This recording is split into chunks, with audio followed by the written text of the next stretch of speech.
Sir आप आए और हमसे ट्रीटमेंट लिया। जी।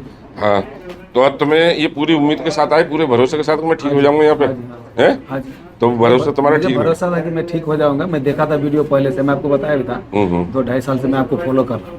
तो मैं हाँ। देखता था कि बहुत आदमी का ठीक हुआ। तो हमको भी ये 2-3 महीना पहले जब ये पैर का प्रॉब्लम शुरू हो गया, दर्द होने लगा, ये मतलब 2-3 महीने मत बताओ, 2-3 साल वाले बताओ। ये 2-3 साल से, मतलब कमर दो का तीन दर्द महीने हमको, कमर दो का तीन दर्द महीने में 2-3 तो साल पैर से। में आ गया तुम्हारे। हाँ, वो पैर में आया मतलब 2-3 महीने से। कमर का दर्द 2-3 साल से था समथिंग। तो अभी जो है बहुत मेरा हाँ, आप खुश हैं आप हमारे इलाज से? हाँ जी, हाँ जी। बस खुशी रहें और आप स्वस्थ रहें, ऊपर वाला खूब तरक्की करे, आप अपना काम वाम सब करें, ठीक है।